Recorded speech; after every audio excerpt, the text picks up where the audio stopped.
Let's go to our top story now. The sale of Maple Leaf Sports and Entertainment.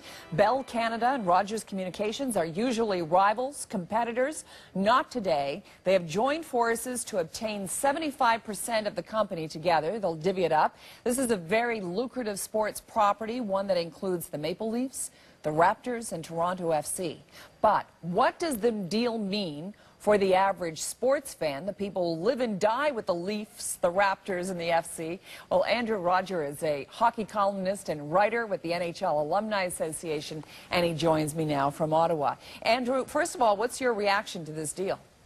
Well, good afternoon, Carol. I was quite surprised, actually, to wake up this morning to hear this news. There was, I believe, some talk a few months ago that the teachers' pension plan had an interest in selling out their shares, and then they had sort of backed off. And normally, you know, there are usually no secrets in today's modern world with the internet and whatnot.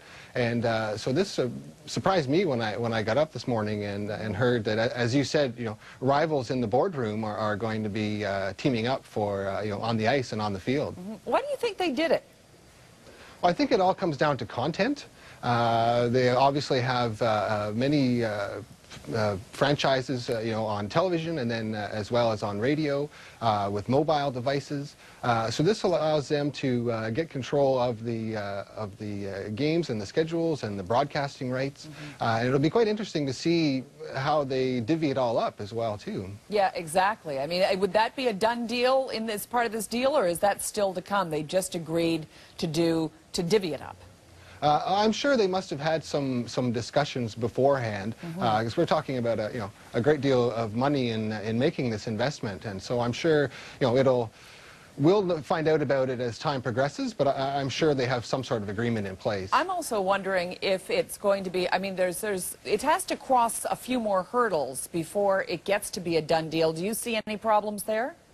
Not really. I don't think so. I'm sure they would have been in some contact with the various leagues that are involved, like the NHL and the NBA, and of course those leagues will have to approve it. The one sticking point might be that I believe BCE has a small ownership stake in the Montreal Canadiens, so they might have to unload move that. Yeah, exactly. Yeah, conflict of interest.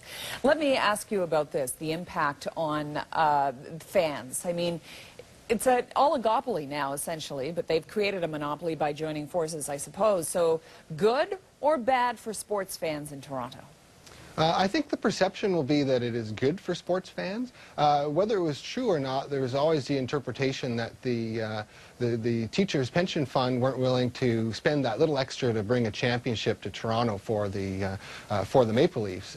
So perhaps we'll see that under the new ownership. And something else I was thinking... Can you spend your way to a championship?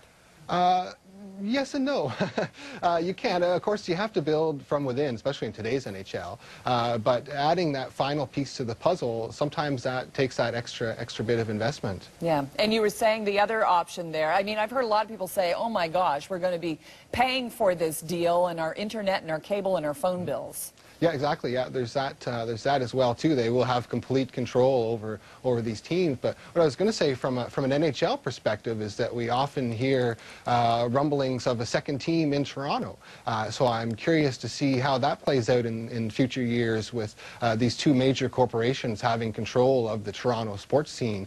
They might use their collective muscle to make sure that never happens. All right, well, we'll leave it there for now. We'll look for all those scenarios to play out somewhere down the line. Andrew Rodger, a pleasure as always. Great. Nice to talk to you, Carol. Okay, bye-bye. Both